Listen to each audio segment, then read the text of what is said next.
What's going on, everybody? So, GE improvements beyond max cash. So, this blog post came out a couple days ago. I just briefly skimmed through it a little bit. I just wanted to talk about it and some of my opinions about what they posted here. Overall, I think it's a good update.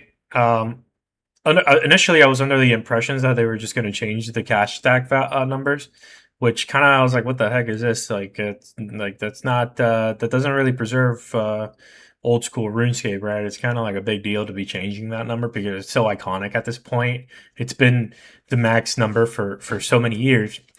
But it turns out it's just the number listed on the Grand Exchange, right? So you can actually trade. I guess it's like you could have multiple cash stacks, right? And you can trade up to like 5 bill. It's just like to reduce scams and stuff like that, which makes sense. Originally, I thought it was like, hey, they're gonna change all this crap, and it's man, I was like, this is like a big deal. But thankfully, they're still trying to preserve the game. It seems like to some sense. Uh, we could talk about some other opinions and some other videos.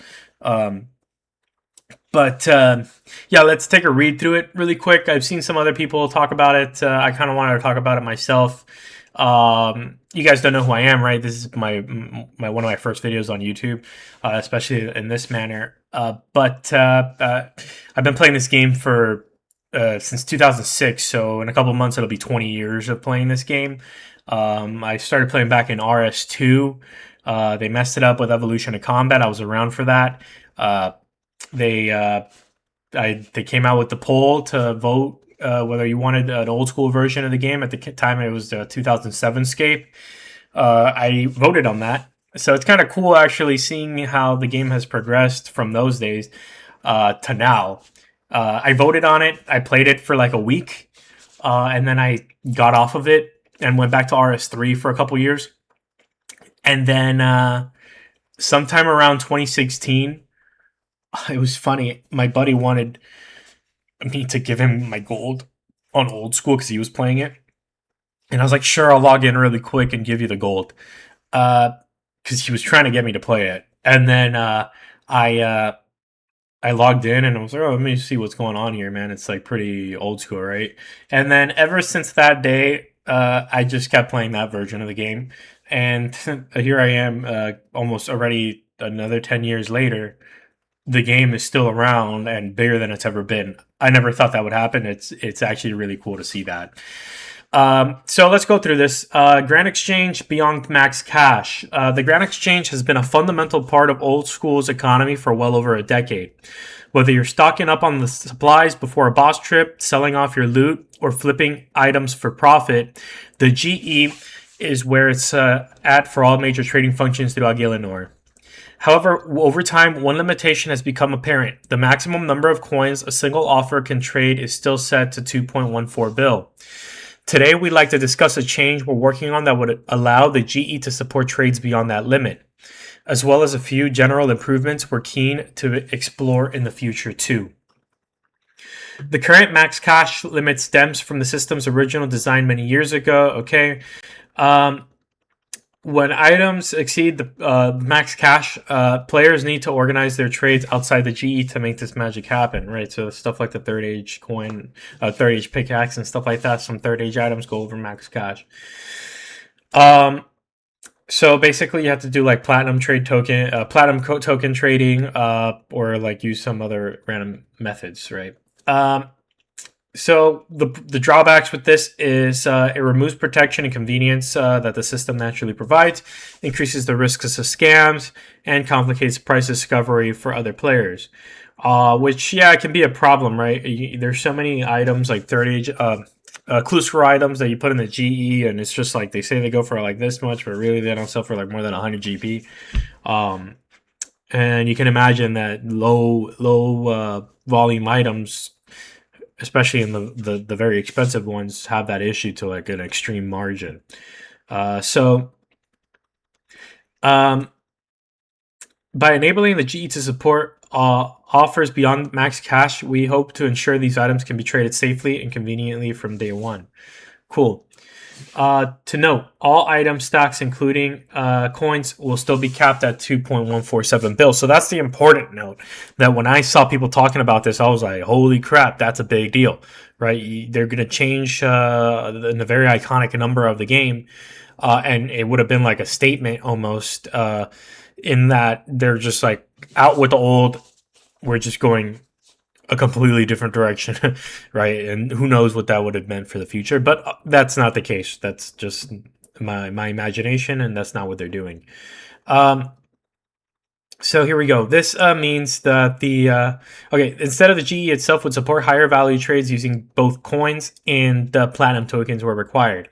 This means the system would be effectively capped at 2.14 trillion. Okay, so yeah, you can go up to trills. I don't know who has that much money, but not the majority of players. I'll tell you that. Existing trade restrictions, such as buy limit, will remain unchanged. The GE tax still applies, meaning these high value trades will continue to contribute the game's gold sink. I wonder if they're going to increase the taxes. I mean, really, like you're going to trade like a 14 bill item and you're only going to get taxed like 5 mil. And I don't know. That's another conversation. Yeah, it says it right here. Tax will be capped at a maximum of 5 million coins per item as standard. Cool. I don't think it's a lot of gold, but anyways, we recognize that some players may still prefer to trade high value items outside the GE to avoid tax. However, we believe many players would still value the option to use the GE for its many benefits. Okay, that's fair. You know, if you don't want to pay the tax, then just trade player to player. So what are the benefits? Safer experience. Obviously, less scamming if you're not trading directly with somebody. Better price transparency. We kind of talked about that a little bit earlier with the clue scroll items. Greater gold sinking. I don't know how much more gold sinking this is going to be. Maybe like a couple 100 mil a day, if that. It's probably not going to be much. Just because it's like these items aren't like constantly being traded. I think it's just. I mean, they happen. The trades happen, obviously, but it's not like the lower, like higher volume items that get used a lot, right? Um, so here they talk about how they're pulling it off. They go into some more technical stuff, whatever. So here they talk about some other GE improvements that they want to do. They want to talk about some ideas are more responsive guide prices, so they better reflect current market conditions day to day. Improved item search, including better name matching and category filters. Clear buy limit indicators, showing when an offer has reached its buy limit and when that will reset. Better price discovery tools, helping players understand the price required to buy and sell an item more easily. All right. We hope these changes will help players complete trades with more ease and less guesswork. Assuming this sits well with you all, our goal is to release a change sometime between late summer and autumn 2026. Cool. As in a veteran player of the game, I think it's all right. I'm kind of like old school. Obviously, I've been playing this game for a super long time. It's an okay update. I don't think it's really going to hurt much and make the experience better for more people, right? Probably keep the retention of the game. If you ever lose like a 30, I know if I lost a 30 pickaxe, I'd probably definitely be taking a break from the game. So I guess it's a good update overall. Um, you know, it's interesting. It's interesting the state of the game where it's at. We're gonna do some more videos. I wanted to talk about the Raids 4 rewards, so I'll probably do that next. I wanted to think about them a little bit more. I know that blog came out a couple days ago, but it's going to continue to be a conversation, and I'm sure that they're going to change a lot of the those rewards in the future as people on Reddit can go crazy talking about that stuff, and other YouTubers and whatnot go and share their opinions. I want to kind of put my opinions out there. I notice a lot of these content creators, a lot of them are newer to the community, which is fine. It's a good thing that there's new people in the community. But I kind of wanted to share my opinion from somebody that's been playing the game for literally 20 years. There's not a lot of content creators that have been around for that long. So I think it's important that I do that. Yeah, I mean, overall, I think that the game is going in a good direction. I'm going to be going to Chicago. I'll see, hopefully, interact with a lot of you guys. I mean, this is my first video. I'm not. Most people aren't probably gonna know anything about me or recognize me or anything. But it's gonna be a cool thing that so many people from RuneScape are gonna be in one place. It's gonna be a fun experience. I'm flying out later today. Um, and yeah, I'm looking forward to it. So when I get back from Chicago, I'll um, I'll give you guys my opinions on Raids 4.